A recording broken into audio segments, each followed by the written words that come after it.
Scream 7 is in shambles. Nicholas Hoult got cast as Lex Luther, and they're making another Jason Bourne movie. Let's get into the movie news this week on Raiders of the Lost podcast. Jason Bourne Origins. The 17th movie.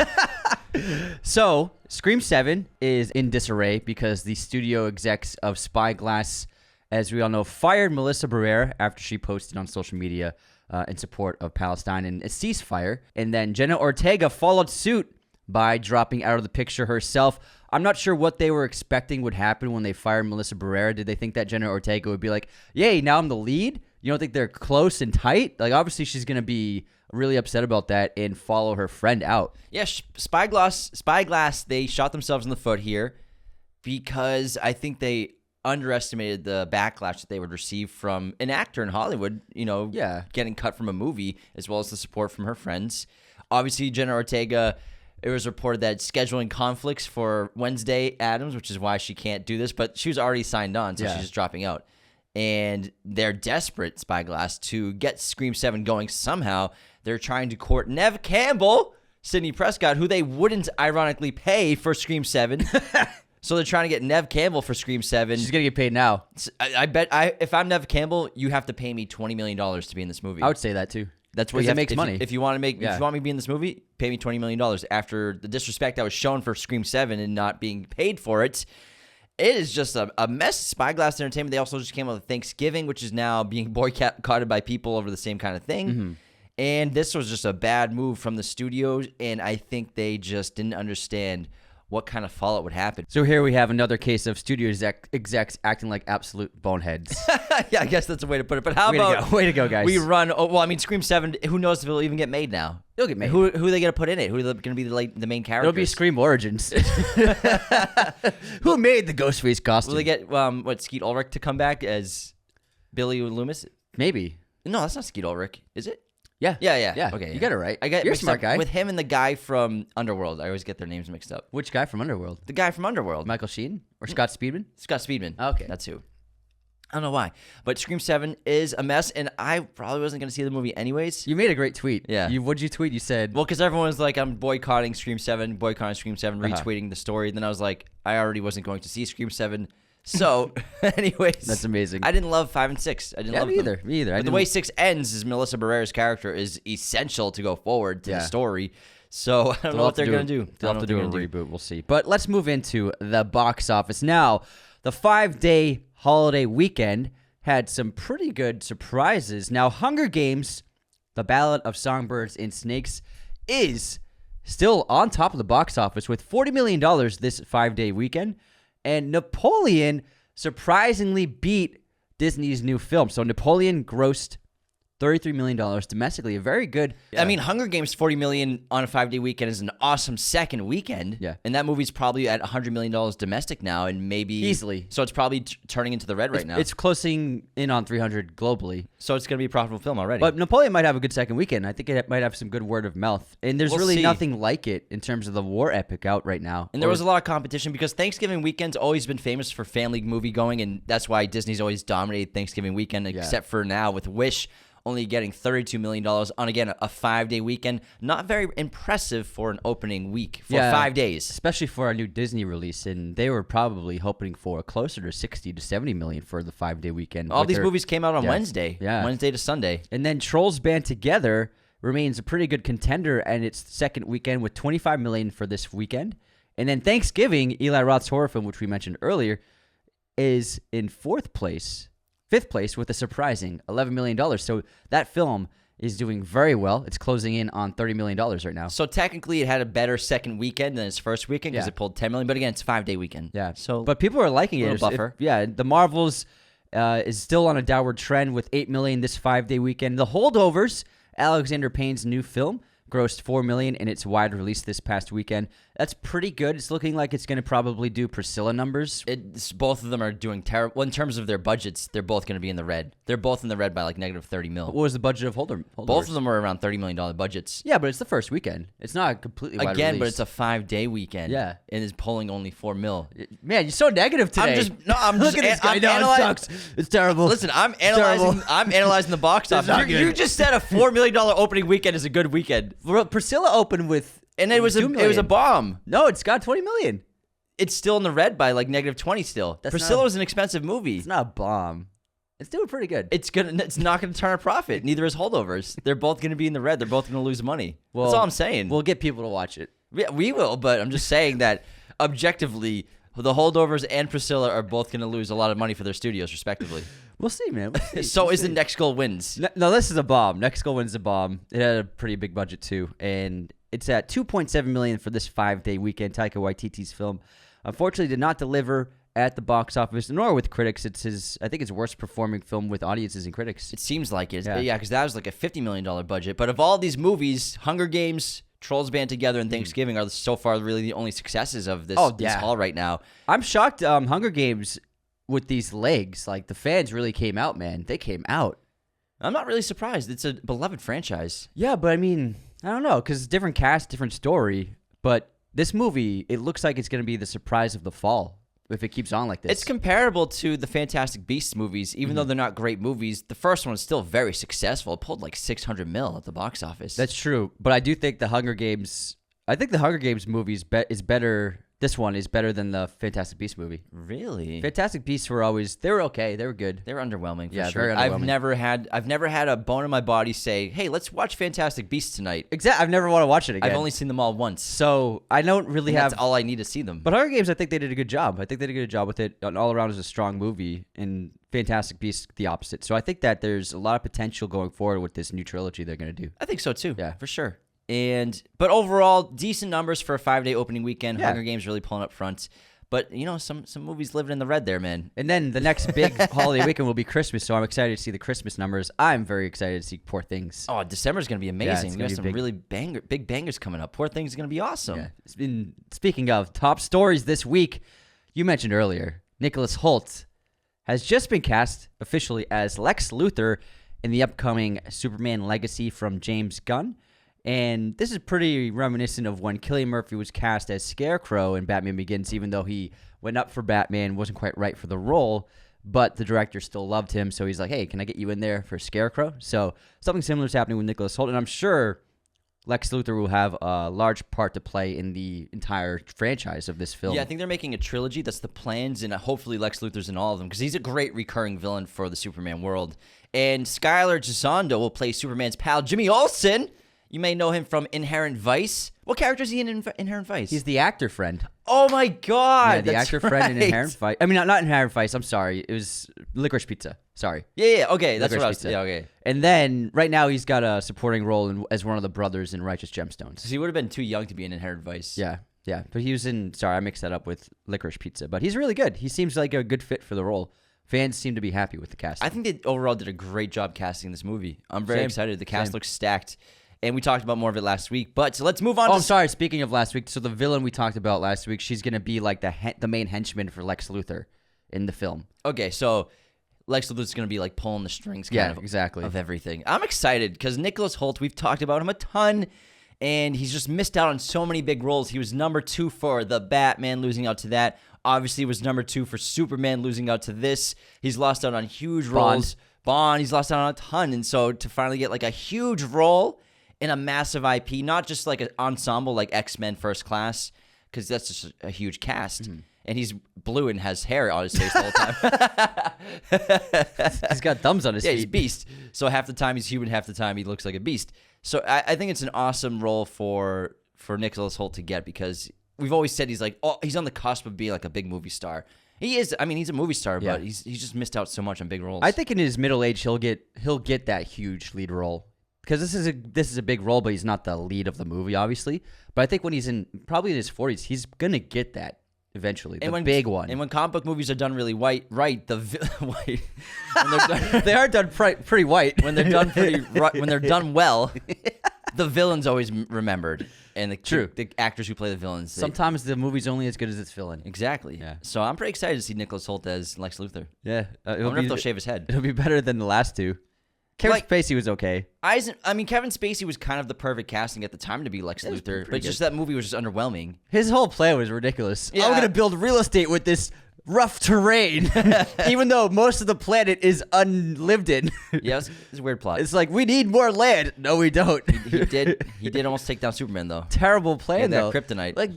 Like, most of the Earth's not lived on. Like, there's no need for more land. I can't remember. Was it kryptonite? So his whole thing was growing the new landmass, and then he put kryptonite in it. So that kryptonite expanded within the stone, and so that when Superman landed on the huge rock, he started like feeling really bad. He got depressed. Oh my God, Jesus. Anyways, Eisenberg was he's such a great actor, but maybe miscast in the Zack Snyder verse. He was cast for what they were going for, but the problem was what the direction was. They were going for a young IT tech guy for Lex instead of like the traditional comic book version. That's what it was. He was a good choice for what they were going for, but overall the direction didn't really quite work. It was too much of an origin story for Lex Luthor becoming evil, which he eventually does later on, and we would have seen that sinister side of him more. Remember like the Skittles stuff? Like the Skittles are good. Yeah. Moving on to some Star Wars news. So Dave Filoni has been promoted to Chief Creative Officer at Lucasfilm. He will steer the future of Star Wars for Disney with Kathleen Kennedy, and obviously producing a new Mandalorian film, as well as being part of the story of the entire Star Wars universe. All the shows, all the movies, he'll have a say, an opinion, and creative direction for all of them. I think they watched South Park. I think so too.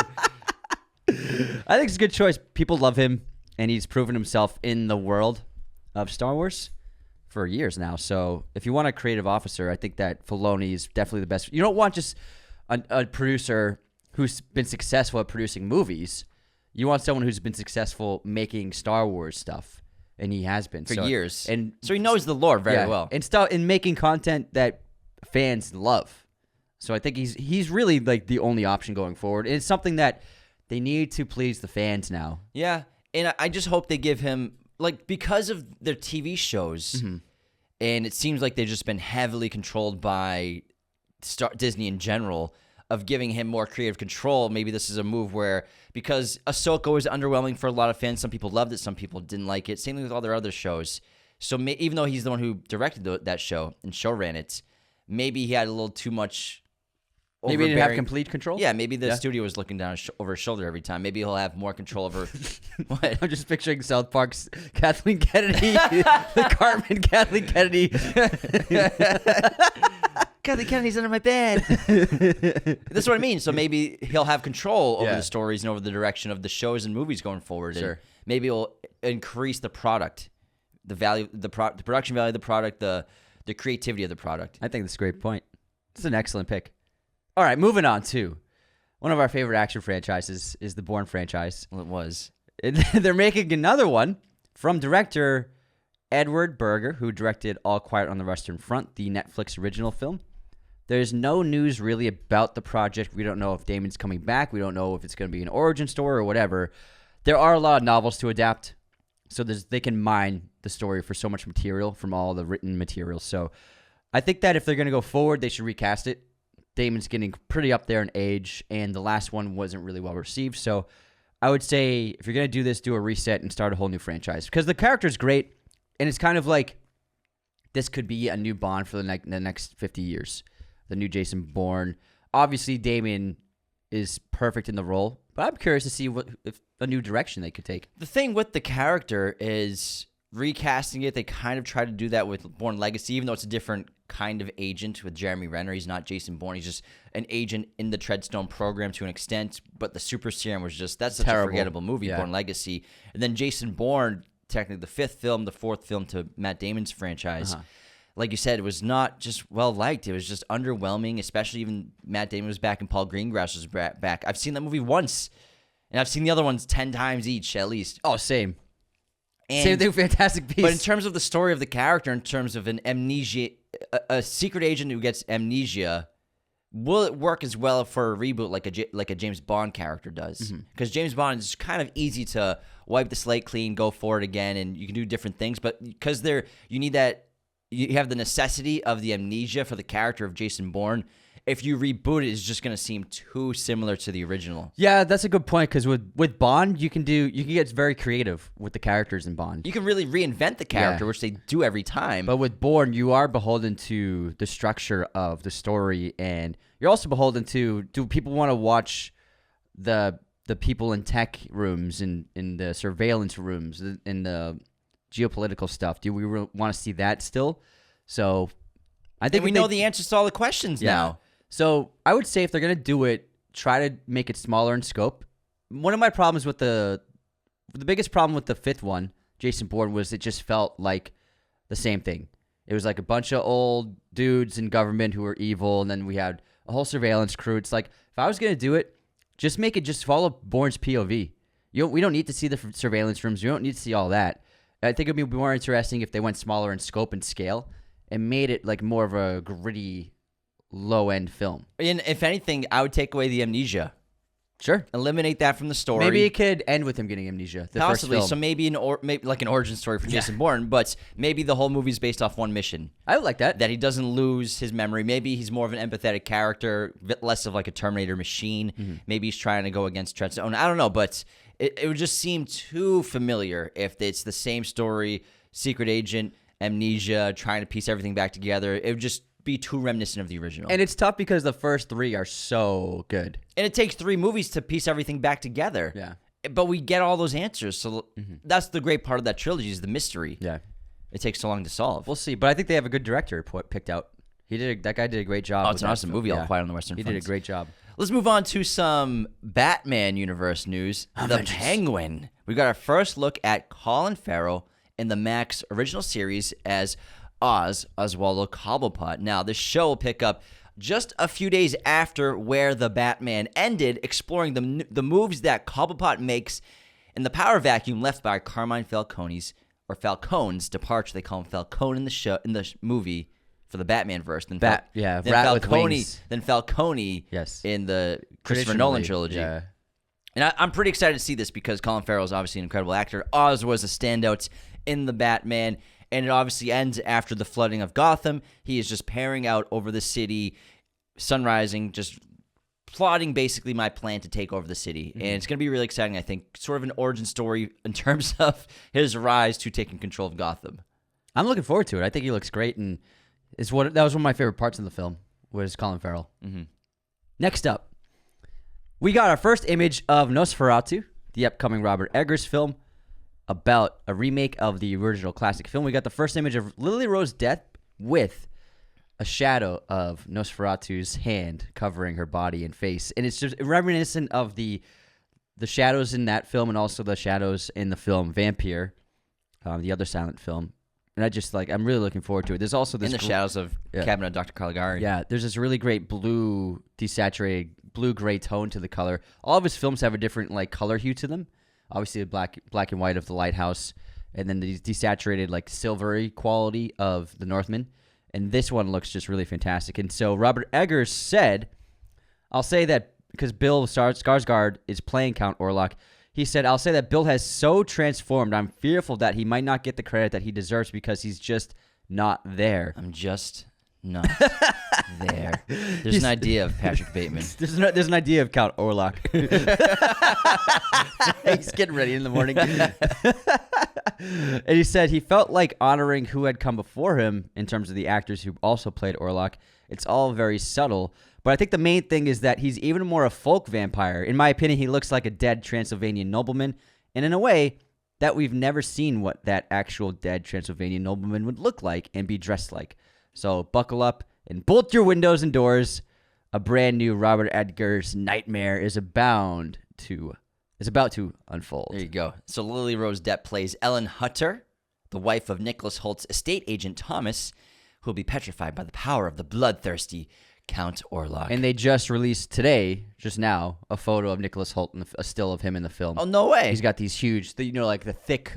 chops? The thick chops, yeah. Sideburns? Yeah, sideburns, and he's holding a lantern in the house. He looks like he's terrified, so... It's pretty awesome. Costuming, lighting's going to look fantastic. I can't wait. And his The Northman unfortunately didn't get any Oscar love, but The Lighthouse got nominated for cinematography, and I expect this one to have really fantastic cinematography. The Northman is such a good movie. It's great. It's just an astounding piece of production. I can't believe the snubs for that movie. The mixed critical reaction, too. I love The Northman. Unbelievable. Moving on to a highly anticipated film for us at the end of the year. Maestro, Bradley Cooper's next film. Early reactions came out in reviews. It's at a 82% critic score on Rotten Tomatoes and a 7.0 on IMDb. Reviews are kind of mixed, but overall, I think this is going to be one of the best movies of the year. And everyone's saying, even though the movie's not perfect in a way, I guess, but they're saying Bradley Cooper and Carey Mulligan are absolutely sensational in their roles.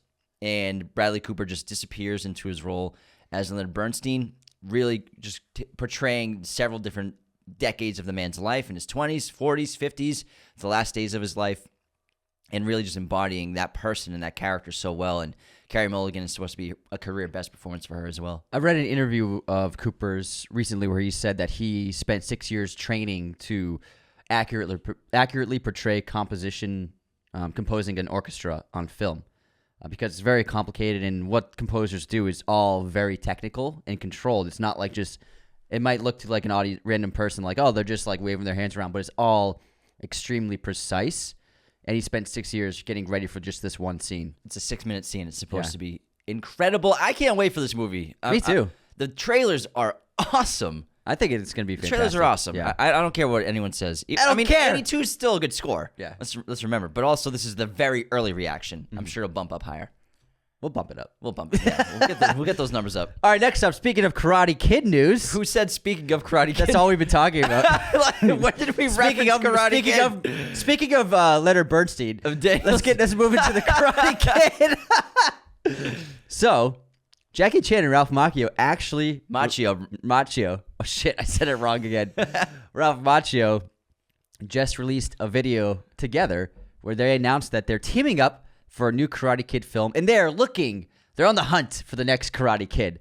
So both actors will appear in the film with this new Karate Kid. So they'll be reprising their roles as Daniel and Mr. Han. And this story will bring both of their stories to the East Coast and focus on a teen from China who finds strength and direction via martial arts and a tough but wise mentor.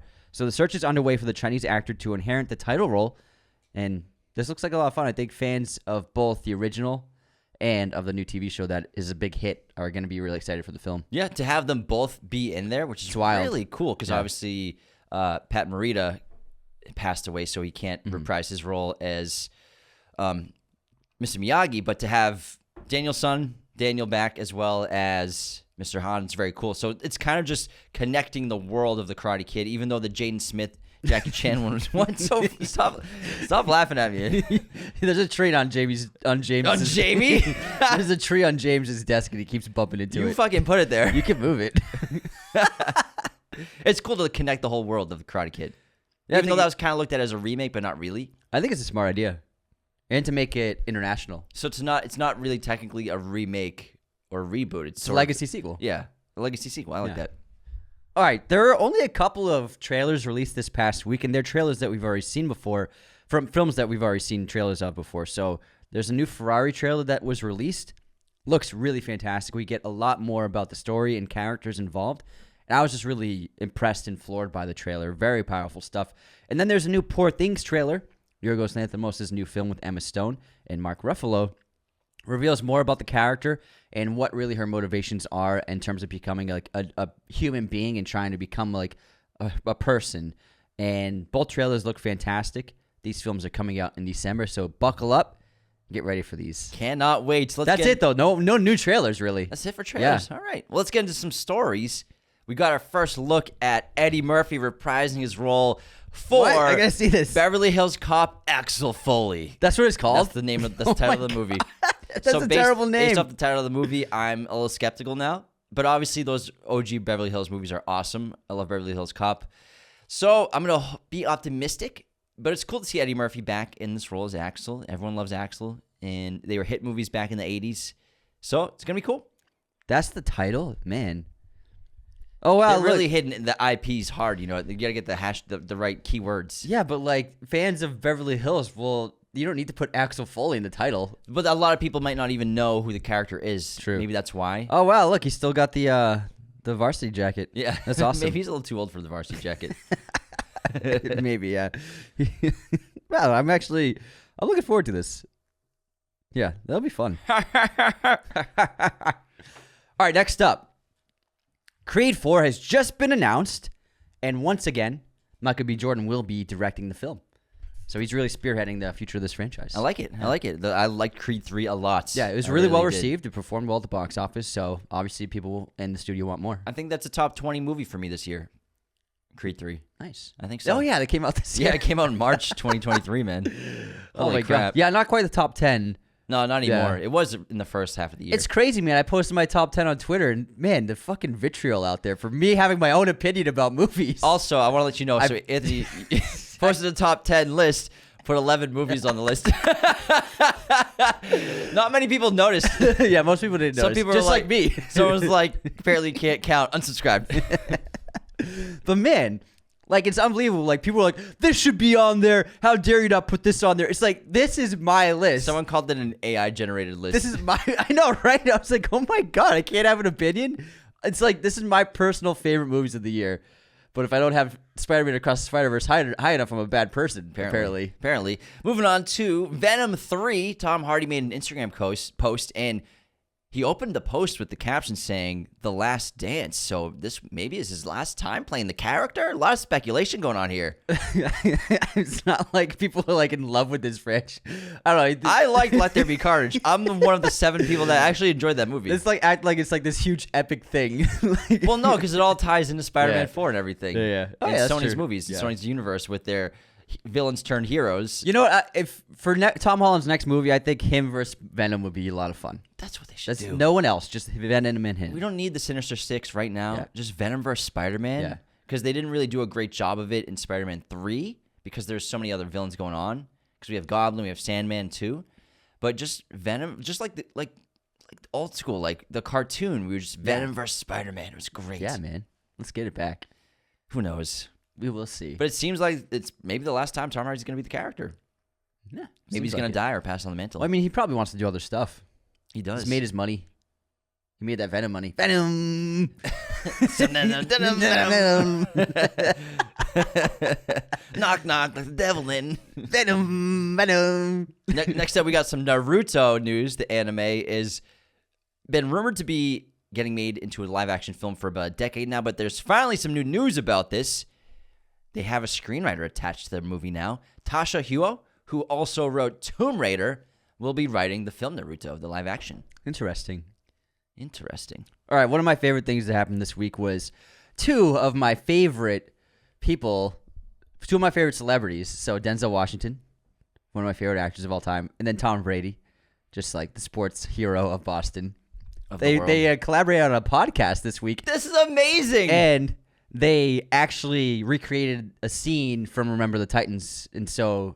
Recreated it how? They were over Zoom, and then Denzel was playing coach again. And then... Oh, like they acted the scene out? Yeah, they acted it out. And so Tom was playing Donald Faison's character in the first time the coach meets the team. And he's like, is that funny? What's funny? And then, you know that whole back and forth? Yeah. Like, no, it wasn't funny. Football. It's not funny now, like is football. it? Football's fun. So Tom Brady played Faison's football character. fun? Is it still fun? No, it's not fun at all. No, you sure? Not a little bit? No, not fun. So they recreated that scene to open the podcast. It's a lot of fun to see. It's like two absolute fucking icons. That's crazy. Yeah.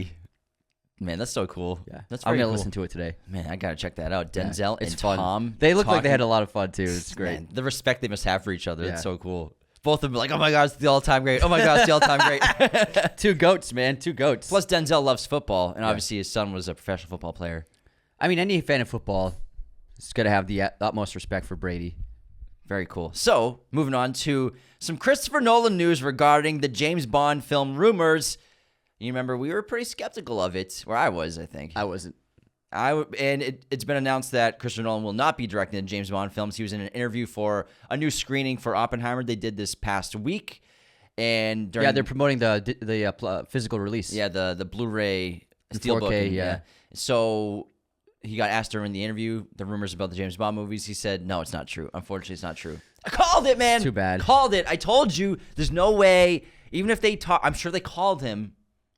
But they were probably like, but also, can we have control over some of it? Yeah, I'm sure that he would do it. Obviously, it would be a dream of his, but he would have to have control. Dude, of it. at the end of the day, it's Amazon owns MGM, and I know the Broccoli family and Barbers is still in control of James Bond, but Amazon still wants control over some of the story when every kind of project they make. They wanted him to direct the James Bond reality series. Probably. That's the thing. Like, Nolan needs 100% control over everything, and there's no way Amazon would ever give that to anyone.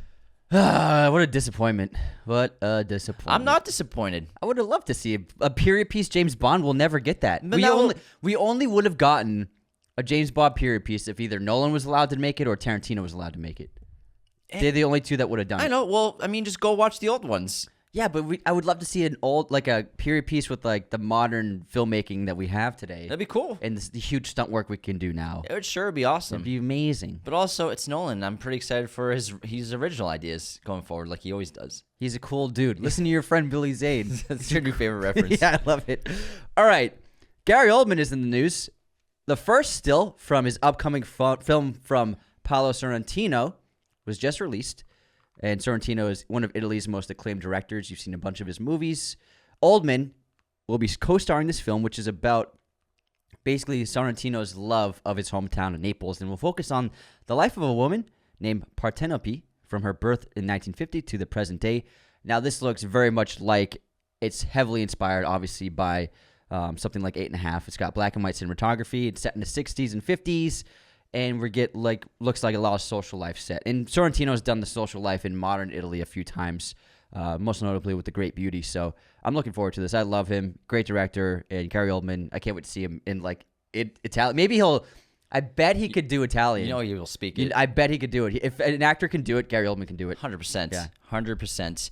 Final bit of news. We got some information about the upcoming production of Tron Ares.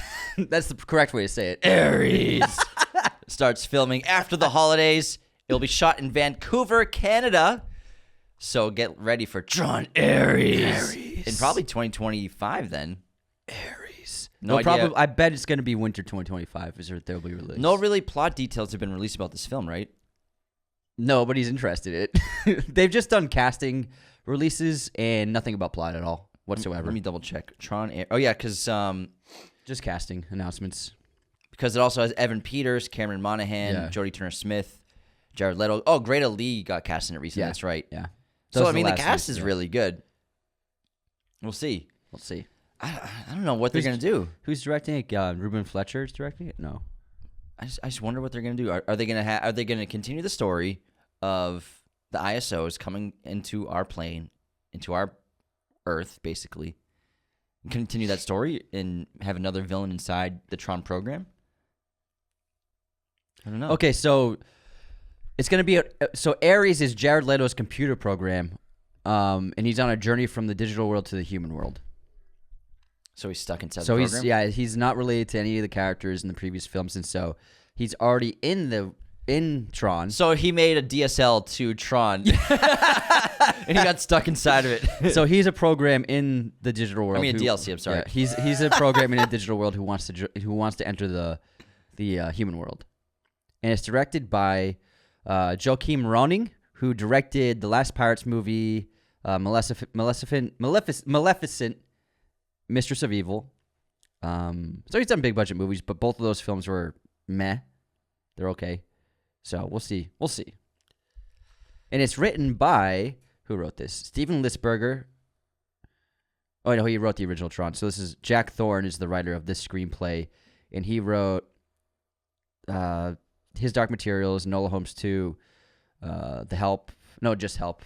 So I don't know. I'm not sold. I'm not at all. My excitement just dropped. I wasn't very excited, but I mean, Enola Holmes 2. No, Enola Holmes 2. Oh man, I forgot it came out. Anyways, like how do you make a Sherlock Holmes movie and Sherlock's not the character? Anyways, he's in it. He's in it, but he's not the main character. He's hot. He's a hot Sherlock Holmes. He's too hot. The thing is, I watched a couple clips of the first one. It's just like he's too big. It's He's like jacked. he's huge. Well, the first one's because around the time they were making Justice League. Yeah. So he's just fucking massive. It's like, this isn't Sherlock Holmes.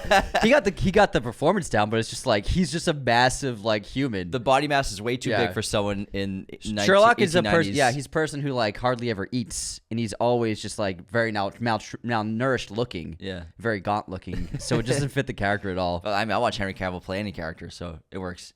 I know that. Yeah. The whole world knows that. All right. Thanks for tuning into this episode of Movie News on Raiders of the Lost podcast. Let us know what you think about Scream 7, about Nicholas Hoult, Dave Filoni, Jason Bourne, everything we talked about. Leave something in the comments for us to interact with on YouTube. Send us DMs, Spotify, answer and engage on the polls. And if you want the ad-free experience of this show without any ads whatsoever, all you got to do is join the $5 tier on Patreon. That gets you access to episodes completely ad-free. And you can listen to them on Spotify. Yeah. And check out my shirt. James has a shirt of the boys on it. The boys, yeah, from Discord. It's great. Yeah. Look at them. They look so handsome. I told them they're my sons. They look so handsome. I told them I'd make a shirt about it. We got Jacob, Cody, Donnie, and Dawson.